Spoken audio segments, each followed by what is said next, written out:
ॐ जडाधरं पाण्डुरङ्गं शूलहस्तं कृपानिधिं सर्वरोगहरं देवं दत्तात्रेयम् अहं भजेत्. ഗുരുപരമ്പരയ്ക്കും ശ്രീ പി കേശവൻ നമ്പൂതിരിക്കും പ്രണാമം. ശ്രീപാദ ശ്രീവല്ലഭ ചരിതാമൃതാകാരേണ ഗുരുദത്താത്രേയ ശ്രീപാദ ശ്രീവല്ലഭ പരബ്രഹ്മണേ നമഃ. വിവിധ ലോകങ്ങളുടെ വിവരണം. മുത്തച്ഛ, സ്വർഗത്തിൽ 88,000 ഗൃഹസ്ഥ മുനിമാരുണ്ട്. അവർ ആത്മാക്കളുടെ പുനരാവൃത്തി ധർമ്മം സിദ്ധിച്ചവരാണ്. ധർമ്മം പ്രചരിപ്പിക്കുവാനുള്ള വിത്തുകളായി അവർ നിലകൊള്ളുന്നു. പരമാത്മാവിൻ്റെ അനിർവചനീയമായ ശക്തിയിൽ നിന്ന് ഒരംശം പ്രപഞ്ച നിർമ്മിതിക്കായി ബ്രഹ്മൻ്റെ രൂപമെടുത്തു. പരബ്രഹ്മത്തിൽ നിന്ന് വന്ന വെള്ളം ക്രമേണ എല്ലായിടത്തും പരന്നു. പരമാത്മാവിൻ്റെ തേജസ്സുറ്റ ആ ജലത്തിൽ നിന്ന് അനേകം കോടി സ്വർണ്ണ അണ്ഡങ്ങൾ രൂപപ്പെട്ടു. നാം ജീവിക്കുന്ന ഈ ബ്രഹ്മാണ്ഡം അവയിൽ ഒന്നാണ്. അണ്ഡത്തിൻ്റെ അകം ഇരുൾ നിറഞ്ഞപ്പോൾ പരമേശ്വരൻ്റെ പ്രകാശം മൂർത്തീകരിക്കപ്പെടുകയും അത് അനിരുദ്ധൻ എന്ന പേരിൽ പ്രസിദ്ധി നേടുകയും ചെയ്തു. അദ്ദേഹം അണ്ഡത്തെ അതിൻ്റെ മഹത്തായ ദീപ്തിയോടെ ഉജ്ജ്വലിപ്പിച്ചപ്പോൾ വേദങ്ങളിൽ അദ്ദേഹം ഹിരണ്യഗർഭൻ, സൂര്യൻ, സവിതാവ്, പരംജ്യോതി എന്നും മറ്റു പല പേരുകൾ കൊണ്ടും വ്യവഹരിക്കപ്പെട്ടു. ഭരദ്വാജ മഹർഷി ത്രേതായുഗത്തിൽ പീഠികാപുരത്ത് സവിതൃകാഠക ചയനയജ്ഞം നടത്തി. പല പ്രപഞ്ചകോടികളെയും മൂടിയിരുന്ന മഹത്തായ ദത്താത്രേയ തേജസ്സിനെ അഭിസംബോധനം ചെയ്തുകൊണ്ടുള്ളതായിരുന്നു സവിതൃകാഠക ചയനം. സത്യലോകത്ത് നിരാമയസ്ഥാനം എന്ന പ്രധാനപ്പെട്ട ഒരു സ്ഥലമുണ്ട്. 3 തലങ്ങളിലായി വസുരുദ്ര ആദിത്യന്മാർ എന്ന് വിളിക്കപ്പെടുന്ന പിതൃദേവതകൾ അവിടെ വസിക്കുന്നു. അവർ നിരാമയസ്ഥാനത്തിൻ്റെ രക്ഷാകർത്താക്കളാണ്. കാരണബ്രഹ്മലോകം ചതുർമുഖനായ ബ്രഹ്മാവിൻ്റെ വാസസ്ഥലമാണ്. വിദ്യാസ്ഥാനം എന്നു പേരുകേട്ട ശ്രീനഗരവും മൂലപ്രകൃതിസ്ഥാനവും അതിനു മുകളിലാണ്. അതിനു മുകളിൽ മഹാകൈലാസം ഉണ്ട്. അതിനും മുകളിലാണ് കാരണവൈകുണ്ഠം. പുരാണപുരം എന്നറിയപ്പെടുന്നത് സത്യലോകത്തിലെ വിദ്യാധരസ്ഥാനം എന്ന സ്ഥലമാണ്. സിദ്ധന്മാർ തപോലോകത്തിൽ അഞ്ജനാവതീപുരത്ത് താമസിക്കുന്നു. സനകൻ, സനന്ദൻ മുതലായ ഋഷികൾ ജനലോകത്തെ അംബാവതീപുരത്ത് താമസിക്കുന്നു. സിദ്ധനും മറ്റു ഋഷികളും മഹർലോകത്തെ ജ്യോതിഷ്മതീപുരത്ത് താമസിക്കുന്നു. ഇന്ദ്രനും മറ്റു ദേവന്മാരും സുവർലോകം എന്നു പറയുന്ന സ്വർഗലോകത്തിലെ അമരാവതീപുരത്ത് താമസിക്കുന്നു. സ്വർഗത്തിലെ വാസ്തുശില്പിയായ വിശ്വകർമ്മൻ നക്ഷത്രങ്ങൾക്കും ഗ്രഹങ്ങൾക്കും വസതിയായ ഭുവർലോകത്തെ രഥന്ധരപുരത്ത് ജീവിക്കുന്നു. മുത്തച്ഛ, ഭൂലോകത്തിന് 2 ഭാഗങ്ങൾ ഉണ്ട്. മനുഷ്യർ താമസിക്കുന്ന ഭാഗത്തിന് ഭൂഗോളം എന്ന് പേര് പറയുന്നു. മഹാഭൂമി എന്ന് പറയപ്പെടുന്ന മറ്റൊരു ഭാഗവും ഉണ്ട്. മഹാഭൂമി ഭൂഗോളത്തിൻ്റെ തെക്കുഭാഗത്ത് 5 കോടി ബ്രഹ്മാണ്ഡ യോജന ദൂരെയാണ് സ്ഥിതി ചെയ്യുന്നത്.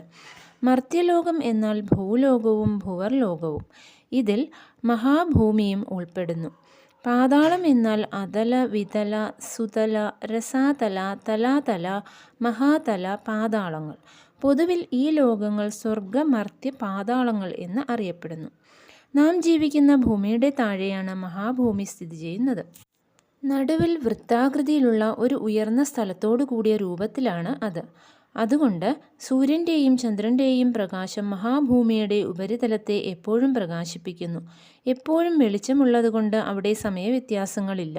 ഈ മഹാഭൂമിയിൽ 7 സമുദ്രങ്ങളും 7 ദ്വീപുകളുമുണ്ട്. ഇവിടെ തന്നെയാണ് ജംബുദ്വീപം ഉള്ളത്. സൃഷ്ടിയുടെ ആരംഭത്തിൽ എല്ലാം ജലത്തിൽ മുങ്ങിക്കിടക്കുകയായിരുന്നു. സൃഷ്ടി തുടങ്ങാനായി പ്രജാപതി തപസ്സു ചെയ്തപ്പോൾ ഒരു താമര ഇല ജലത്തിന് മുകളിലായി കാണായി. പ്രജാപതി വരാഹ അല്ലെങ്കിൽ പന്നി രൂപം സ്വീകരിച്ചു. താമരയിലയുടെ അരികിൽ വെള്ളത്തിൽ മുങ്ങി മഹാഭൂമിയിൽ എത്തി തൻ്റെ കൂർത്ത തേറ്റ കൊണ്ട് കുറച്ച് മണ്ണ് കുഴിച്ചെടുത്ത് അത് വെള്ളത്തിന് മുകളിലേക്ക് കൊണ്ടുവന്നു. ആ മണ്ണ് താമരയിലയിൽ വെച്ചു. അതിന് പൃഥ്വി എന്ന് നാമകരണം ചെയ്തു. മുത്തച്ഛ, ഇതിനെയാണ് ഭൂമി എന്ന് വിളിക്കുന്നത്. മഹാഭൂമിയിൽ നിന്ന് ഭൂമിയിലേക്ക് 5 കോടി ബ്രഹ്മാണ്ഡ യോജന ദൂരമുണ്ട്. ഒരു സാധാരണ യോജന എന്ന് പറയുന്നത് 10 നാഴിക, 10 മൈലാണ്. മഹാഭൂമിക്ക് 50 കോടി യോജന വ്യാപ്തിയുണ്ട്. മഹാഭൂമിയിലുള്ള ജംബുദ്വീപത്തിൽ 9 വൻകരകൾ അല്ലെങ്കിൽ ഖണ്ഡങ്ങൾ ഉണ്ട്. ദേവതകൾ ദേവഖണ്ഡത്തിൽ വസിക്കുന്നു. ഭൂതങ്ങൾ ഗഭസ്ത്യഖണ്ഡത്തിൽ വസിക്കുന്നു. മനുഷ്യർ ഭരതഖണ്ഡത്തിൽ, സിദ്ധന്മാർ ശരഭഖണ്ഡത്തിൽ, ഗന്ധർവന്മാർ ഗന്ധർവഖണ്ഡത്തിൽ, കിന്നരന്മാർ പുരുഷഖണ്ഡത്തിൽ, രാക്ഷസന്മാർ താമ്രഖണ്ഡത്തിൽ, യക്ഷന്മാർ ശേരുഖണ്ഡത്തിൽ, പന്നഗങ്ങൾ ഇന്ദുഖണ്ഡത്തിലും ജീവിക്കുന്നു. മഹാഭൂമിയിലെ ജംബുദ്വീപത്തിന് തെക്കുവശത്തായി ഭരതവൻകരയിലെ ഭരതപുരത്ത് വൈവസ്വത മനു ഭൂമിയിലെ ഋഷിമാരും ജനങ്ങളും ചേർന്ന് കൊലുവു രാജസഭ നടത്തുന്നു. മഹാഭൂമിയിലുള്ള ജംബുദ്വീപം പോലെ തന്നെ മറ്റൊരു ജംബുദ്വീപം ഭൂമിയിലും ഉണ്ട്. ഞാൻ ശ്രീ പീഠികാപുരത്ത് അവതരിച്ചതിനും 100 കൊല്ലം മുമ്പ് ശ്രീപാദ ശ്രീവല്ലഭൻ്റെ അവതാരം മഹാഭൂമിയിൽ വന്നു. മഹാഭൂമിയിലെ ജംബുദ്വീപം 1,00,000 ബ്രഹ്മാണ്ഡയോജന വിസ്താരത്തിൽ പരന്നു കിടക്കുന്നു. ജംബുദ്വീപത്തിലെ ഭരത ഉപഭൂഖണ്ഡത്തിലാണ് വ്യവസ്വത മനു താമസിക്കുന്നത്. മറ്റു ഭൂഖണ്ഡങ്ങളിൽ സ്വർഗവാസികൾ താമസിക്കുന്നു. മഹാഭൂമിയിലെ ജംബുദ്വീപത്തിൽ തണുപ്പും ചൂടും മിതവും സുഖകരവും ആയിരിക്കും. സൗമ്യമായ സൂര്യരശ്മികൾ എപ്പോഴും ഉണ്ടായിരിക്കും. രാവും പകലും വ്യത്യാസമില്ല. വിവിധ സമുദ്രങ്ങളുടെയും പർവ്വതങ്ങളുടെയും വിസ്തീർണം താഴെ പറയും പ്രകാരമാണ്. സമുദ്രങ്ങളും ദ്വീപുകളും: ലവണസമുദ്രം 1,00,000 യോജന, പ്ലക്ഷദ്വീപം 2,00,000 യോജന, ഇക്ഷുസമുദ്രം 2,00,000 യോജന, കുശദ്വീപം 4,00,000 യോജന, സുരാസമുദ്രം 4,00,000 യോജന, ക്രൗഞ്ചദ്വീപം 8,00,000 യോജന, സർപ്പിസമുദ്രം 8,00,000 യോജന, ശാഖദ്വീപം 16,00,000 യോജന, ദധിസമുദ്രം 16,00,000 യോജന, ശാൽമലീ ദ്വീപം 32,00,000 യോജന, ക്ഷീരസമുദ്രം 32,00,000 യോജന, പുഷ്കരദ്വീപം 64,00,000 യോജന, ശുദ്ധജലസമുദ്രം 64,00,000 യോജന, ചലാചല പർവ്വതം 128,00,000 യോജന, ചക്രവാള പർവ്വതം 256,00,000 യോജന, ലോകാലോക പർവ്വതം 512,00,000 യോജന, തമോഭൂമി 1,250,00,000 യോജന. സൂര്യരശ്മികൾക്ക് ലോകാലോക പർവ്വതം കടന്ന് അപ്പുറത്ത് പോകാൻ കഴിയുകയില്ല. അതുകൊണ്ട് ലോകാലോക പർവ്വതത്തിനും പ്രപഞ്ചത്തിൻ്റെ മതിലിനും ഇടയ്ക്കുള്ള പ്രദേശം എപ്പോഴും ഇരുട്ടിലാണ്. പ്രപഞ്ചത്തിൻ്റെ മതിലിന് 1 കോടി യോജന വണ്ണമുണ്ട്. വരാഹ അവതാരവും നരസിംഹ അവതാരവും ഭൂമിയിൽ എല്ലായിടത്തും എത്തിയില്ല. വരാഹം എന്നാൽ പന്നിയല്ല, അത് ഒറ്റക്കൊമ്പൻ കാണ്ടാമൃഗമാണ്. ദീപങ്ങളും ദീപാധിപതികളും ദ്വീപദേവതകളും: സ്വയംഭുവ മനു മഹാഭൂമിയിലെ ജംബുദ്വീപത്തെ ആദ്യ ചക്രവർത്തിയായി ഭരിച്ചു. അദ്ദേഹത്തിൻ്റെ മക്കൾ മറ്റു ദ്വീപുകളുടെ അധിപതികളായി. മേധാതിഥി പ്ലക്ഷദ്വീപത്തെയും, വപുഷ്മന്ദൻ ശാൽമലദ്വീപത്തെയും, ജ്യോതിഷ്മന്ദൻ കുശദ്വീപത്തെയും, ദുതിമന്ദൻ ക്രൗഞ്ചദ്വീപത്തെയും, ഹവ്യൻ ശാഖദ്വീപത്തെയും, സവനൻ പുഷ്കരദ്വീപത്തെയും ആദ്യത്തെ ചക്രവർത്തിമാരായി. അര്യക, കുരര, വിന്ദുക, ഭാവിന എന്നിവ പ്ലക്ഷദ്വീപത്തിലെ 4 ജാതിക്കാരാണ്. ചന്ദ്രൻ്റെ ആകൃതിയിലുള്ള വിഷ്ണുവാണ് അവരുടെ ആരാധ്യദൈവം. കപിലവർണം, ചാരണകവർണം, പീതവർണം, കൃഷ്ണവർണം എന്നിവയാണ് ശാൽമല ദ്വീപത്തിൽ ജീവിക്കുന്നവരുടെ 4 വർണ്ണങ്ങൾ.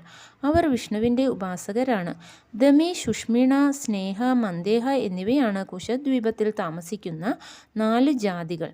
അവരുടെ ആരാധ്യദൈവം ബ്രഹ്മാവാണ്. ക്രൗഞ്ചദ്വീപത്തിൽ പുഷ്കര, പുഷ്കല, ധന്യ, പിഷ്യ എന്നീ 4 ജാതികൾ താമസിക്കുന്നു. അവരുടെ ആരാധ്യദൈവം രുദ്രനാണ്. ശാഖദ്വീപത്തിൽ മംഗ, മാഗധ, മാനസ, മന്ദ എന്നീ 4 ജാതികൾ വസിക്കുന്നു. അവർ സൂര്യഭഗവാനെ ആരാധിക്കുന്നു. പുഷ്കരദ്വീപത്തിൽ 4 ജാതികളില്ല. അവർ രോഗങ്ങളും ദുഃഖങ്ങളും ഇല്ലാതെ ദേവന്മാരെ പോലെ സന്തോഷത്തോടെ ജീവിക്കുന്നു. അവരുടെ ആരാധ്യദൈവം ബ്രഹ്മാവാണ്. ഭൂമിയിലെ ജംബുദ്വീപത്തിൽ ഭാരതവർഷം, കിംപുരുഷവർഷം, ഹരിവർഷം, കേതുമാലാവർഷം, ഇലാവൃതവർഷം, ഭദ്രാശുവർഷം, രമ്യകവർഷം, ഹിരണ്യകവർഷം, കുരുവർഷം എന്നിവയുണ്ട്. മുത്തച്ഛ, മഹാഭൂമിയിൽ ഭൂഖണ്ഡങ്ങളായി തിരിക്കപ്പെട്ട ജംബുദ്വീപം ഉള്ളതുപോലെ തന്നെ ഭൂമിയുടെ ഗോളത്തിലും ഭാഗങ്ങളായി തിരിക്കപ്പെട്ട മറ്റൊരു ജംബുദ്വീപമുണ്ട്. മഹാഭൂമി ആമയുടെ പുറന്തോട് പോലെ നടുവിൽ ഉയർന്ന ഒരു പ്രദേശത്തോടു കൂടി വട്ടത്തിലുള്ളതാണ്. ഇതിനെ ഭൂമണ്ഡലം എന്ന് പറയുന്നു. എന്നാൽ ഭൂഗോളം ഒരു ചെറു നാരങ്ങ പോലെയാണ്. മഹാഭൂമി മേരുരേഖയെ വലയം ചെയ്യുകയും ബ്രഹ്മാണ്ഡത്തിൻ്റെ മതിൽ വരെ വ്യാപിക്കുകയും ചെയ്യുന്നു. എന്നാൽ ഭൂമി കൃത്യമായി പ്രകാശവൃത്തത്തിൻ്റെ നടുവിൽ നിൽക്കുന്നു. മഹാഭൂമിയുടെ മധ്യത്തിലുള്ള മേരുപർവ്വതത്തെ വലയം ചെയ്തുകൊണ്ട് ജംബുദ്വീപം കിടക്കുന്നു. സപ്തസമുദ്രങ്ങളും ദ്വീപങ്ങളും അതിനു ചുറ്റുമായി സ്ഥിതി ചെയ്യുന്നു. ഭൂമിയുടെ ഉത്തരാർദ്ധഗോളം ദേവഭാഗമെന്നും ദക്ഷിണാർദ്ധഗോളം അസുരഭാഗമെന്നും വിളിക്കപ്പെടുന്നു. മഹാഭൂമിയിൽ തുല്യ ദൂരത്തിലുള്ള മധ്യബിന്ദുവിൽ മേരു ദിവ്യമായി തിളങ്ങി നിലകൊള്ളുന്നു. അത് മനുഷ്യരെ ഭരിക്കുന്ന മനുക്കളുടെ വാസസ്ഥലമാണ്. ഭൂഗോളം മനുക്കളുടെ ഭരണത്തിന് കീഴിലുള്ള മനുഷ്യരുടെ വാസസ്ഥലമാണ്. പ്രകാശചക്രം ഉറപ്പിച്ചിരിക്കുന്നത് മഹാഭൂമിയിലെ ചക്രവാള പർവ്വതത്തിൻ്റെ മുകളിലാണ്. എങ്കിലും ഭൂഗോളം സ്ഥിതി ചെയ്യുന്നത് വ്യത്യസ്തമായിട്ടാണ്. 7 മാർഗങ്ങൾ ഉൾക്കൊള്ളുന്ന പ്രകാശചക്രത്തിൻ്റെ തീക്ഷ്ണമായ പ്രകാശം ദിവസത്തിൽ ഒരിക്കൽ ഭൂമിക്ക് ചുറ്റും കടന്നു പോകുന്നു. മഹാഭൂമിയിൽ തണുപ്പും ചൂടും മറ്റ് കാലാവസ്ഥാ വ്യതിയാനങ്ങളും കുറവാണ്. എപ്പോഴും പകലാണ്, രാത്രിയില്ല, സമയവ്യത്യാസമില്ല. ഭൂഗോളത്തിലെ സ്ഥിതി വ്യത്യസ്തമാണ്. ധാർമ്മികമായ പുണ്യപ്രവൃത്തികളുടെ ഫലമായി മാത്രമേ മഹാഭൂമിയിലെത്താൻ കഴിയുകയുള്ളൂ. ഭൂഗോളം പുണ്യം സമ്പാദിക്കുവാനുള്ള കർമ്മഭൂമിയാണ്. സ്ഥൂല ശരീരങ്ങളോട് കൂടിയ ജനങ്ങൾക്ക് ഭൂമിയിൽ ജീവിക്കേണ്ടതുണ്ട്. മഹാഭൂമിയിൽ ചെറിയ പ്രളയങ്ങൾ ഉണ്ടാകുന്നില്ല. മനുപ്രളയങ്ങൾ മാത്രമേ ഉണ്ടാകുന്നുള്ളൂ. ഭൂഗോളത്തിൽ യുഗപ്രളയവും മഹായുഗപ്രളയവും മനുപ്രളയവും സംഭവിക്കുന്നു. മഹാഭൂമി ധാത്രി എന്നും വിധാത്രി എന്നും വിളിക്കപ്പെടുന്നു. ഭൂഗോളം മഹി എന്നും ഉർവി എന്നും ക്ഷിതി എന്നും പൃഥ്വി എന്നും ഭൂമി എന്നും വിളിക്കപ്പെടുന്നു. മുത്തച്ഛ, ഞാനിനി പാതാള ലോകങ്ങളെക്കുറിച്ച് പറയാം. കേൾക്കൂ. അതലത്തിൽ പിശാചഗണങ്ങളും വിതലത്തിൽ ഗുഹ്യകന്മാരും സുതലത്തിൽ രാക്ഷസന്മാരും രസാതലത്തിൽ ഭൂതങ്ങളും തലാതലത്തിൽ യക്ഷന്മാരും മഹാതലത്തിൽ പിതൃദേവതകളും പാതാളത്തിൽ സർപ്പങ്ങളും താമസിക്കുന്നു. ലോകവാസികളുടെയും ലോകാധിപതികളുടെയും ഭൂഖണ്ഡങ്ങളുടെയും വിവരണം. കുബേരൻ വിതലത്തിൽ വസിക്കുന്നു. അദ്ദേഹം നവനിധികളുടെ അധിപതിയാണ്. ബ്രഹ്മാണ്ഡത്തിൻ്റെ കേശാധിപതിയാണ്. വടക്കുഭാഗത്തിൻ്റെ ഭരണാധികാരിയാണ്. അദ്ദേഹത്തിൻ്റെ തലസ്ഥാനം വിതലത്തിലെ അളകാപുരി ആകുന്നു. മയൻ വിതലത്തിൽ തന്നെ മേരുവിൻ്റെ പടിഞ്ഞാറ് വശത്തുള്ള യോഗിനീപുരത്ത് വസിക്കുന്നു. അദ്ദേഹം അസുരന്മാരുടെ വാസ്തുശില്പിയാണ്.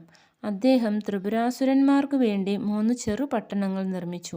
ഇവയ്ക്ക് വളരെ ഉയരത്തിൽ ആകാശത്തിൽ കൂടി സഞ്ചരിക്കുവാൻ കഴിയും. യമധർമ്മരാജൻ സുതലത്തിലെ വൈവസ്വതപുരത്തെ ഭരിക്കുന്നു. അദ്ദേഹം തെക്കുവശത്തിൻ്റെ അധിപനാണ്. ആ പട്ടണത്തിൻ്റെ പ്രവേശത്തിൽ കത്തിജ്വലിക്കുന്ന ഒരു പുഴയുണ്ട്. ഇതിൻ്റെ പേര് വൈതരണി. പുണ്യവാന്മാർക്ക് ഈ പുഴ അനായാസമായി കടക്കുവാൻ കഴിയും.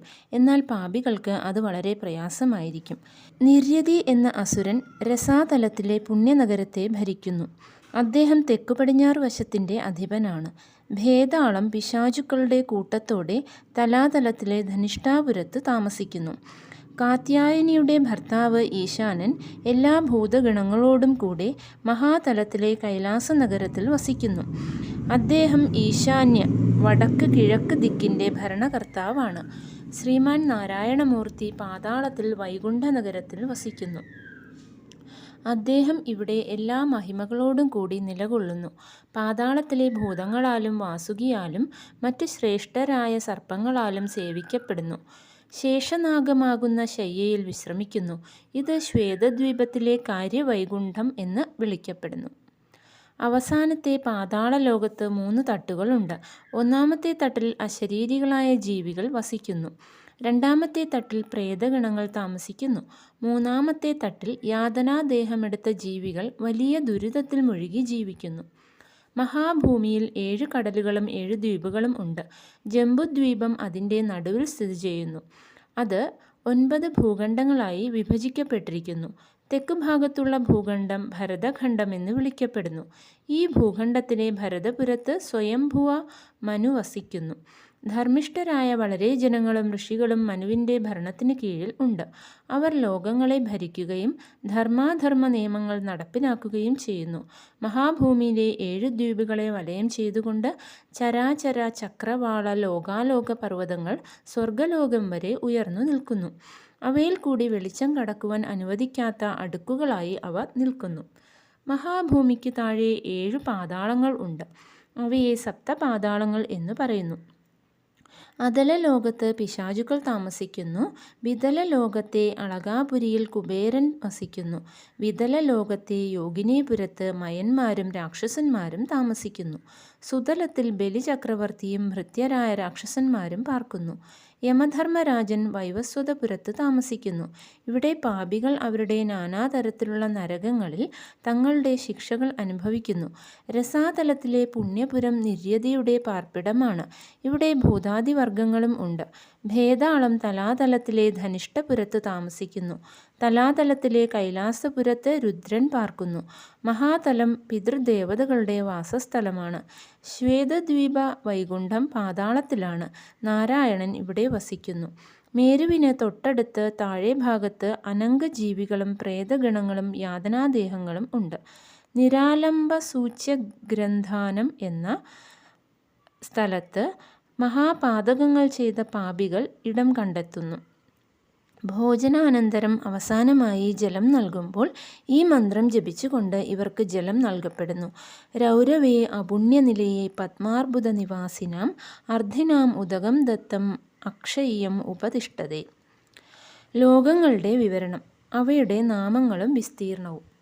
ഭൂഗോളവും ഭൂലോകത്തിലെ മഹാഭൂമിയും വ്യത്യസ്തമായവയാണെന്ന് ദയവ് ചെയ്ത് വ്യക്തമായി മനസ്സിലാക്കൂ. ഭൂഗോളത്തിൻ്റെ മധ്യബിന്ദുവിന് മുകളിലുള്ള ഭാഗത്ത് ധ്രുവനക്ഷത്രം വരെ എത്തുന്ന മേഖലയിൽ മേരുരേഖയിൽ സൂര്യലോകം പ്രകാശിക്കുന്നു. ഇതാണ് സൂര്യദേവൻ വസിക്കുന്ന ലോകം. സൂര്യഗ്രഹത്തിൻ്റെ മേഖല ഒരിക്കലും ഇതല്ല. ഇതുപോലെ തന്നെ ചന്ദ്രലോകം, അംഗാരകലോകം, ബുധലോകം, ഗുരുലോകം, ശുക്രലോകം, ശനൈശ്വരലോകം, രാശ്യാധിദേവതാലോകം, നക്ഷത്രദേവതാലോകം, സപ്തർഷിലോകം, ഊർധ്വധ്രുവലോകവും സ്ഥിതി ചെയ്യുന്നു. ഇവയെ കൂടാതെ മറ്റു പല ലോകങ്ങളുമുണ്ട്. സൂര്യലോകം ഭൂമിയുടെ മധ്യബിന്ദുവിൽ നിന്ന് 1,00,000 ബ്രഹ്മാണ്ഡ യോജന അകലെ സ്ഥിതി ചെയ്യുന്നു. ഇത് സൂര്യഗ്രഹത്തിൻ്റെ അധിദേവതയായ സൂര്യദേവൻ്റെ ലോകമാണ്. ഭൂമിയുടെ കേന്ദ്രബിന്ദുവിൽ നിന്ന് ലോകങ്ങളിലേക്കുള്ള ദൂരം.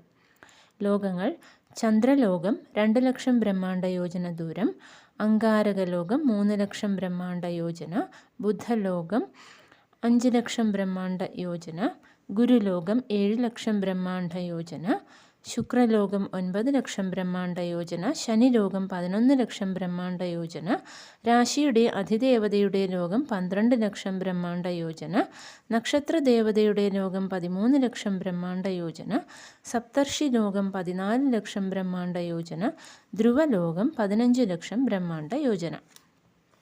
ഇതുപോലെ സ്വർഗലോകവും മഹർലോകവും ജനലോകവും തപോലോകവും സത്യലോകവും ഭൂമിയുടെ മധ്യബിന്ദുവിൽ നിന്ന് വിവിധ ദൂരങ്ങളിൽ സ്ഥിതി ചെയ്യുന്നു.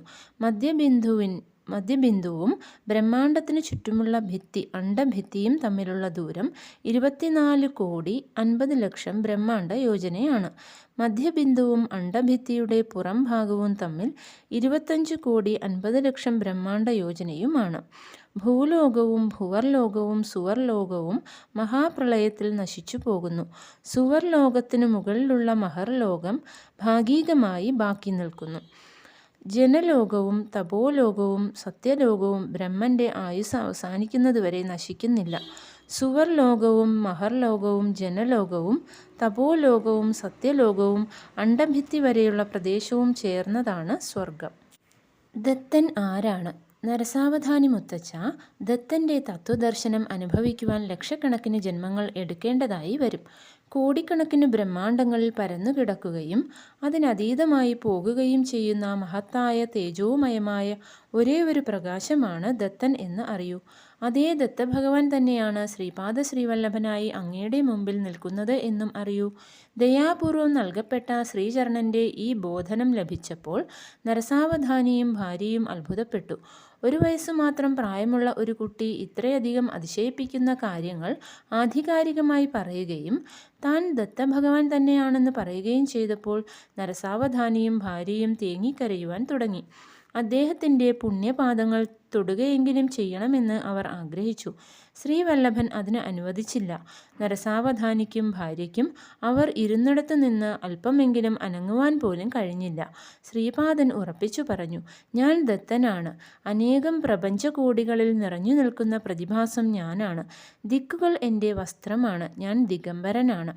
പരിശുദ്ധമായ മനസ്സിനോടും വാക്കിനോടും ദേഹത്തോടും കൂടി ദത്ത ദിഗംബര, ശ്രീപാദ ശ്രീവല്ലഭ ദിഗംബര, നരസിംഹ സരസ്വതി ദിഗംബര എന്ന് ആര് ജപിച്ചാലും ഞാൻ അവിടെ സൂക്ഷ്മരൂപത്തിൽ ഉണ്ടായിരിക്കും.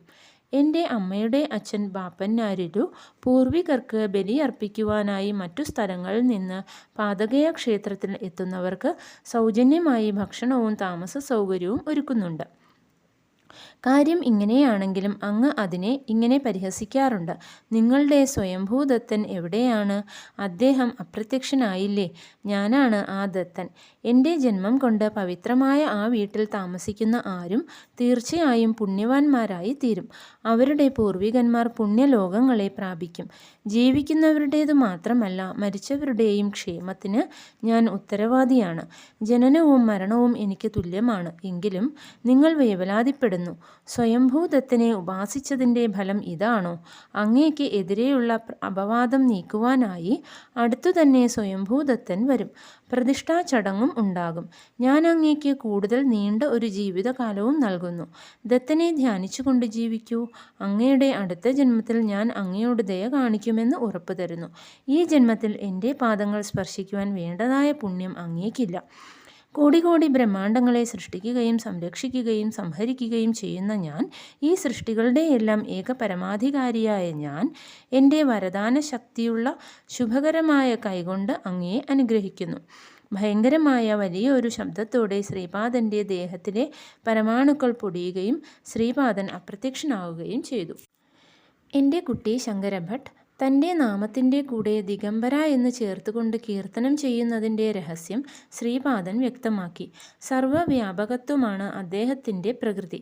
നിരാകാരമായ പ്രകൃതി എങ്ങനെയാണ് രൂപമെടുക്കുന്നതെന്നും അവതരിക്കുന്നതെന്നതും നമ്മുടെ മനസ്സിലാക്കുവാനുള്ള കഴിവിനപ്പുറത്താണ്. കൃത്രിമ വേഷം ധരിച്ച ഈ പ്രപഞ്ചരക്ഷകൻ്റെ ബാല്യലീലകൾക്ക് എവിടെയാണ് അവസാനം? ശ്രീപാദ ശ്രീവല്ലഭൻ വിജയിക്കട്ടെ.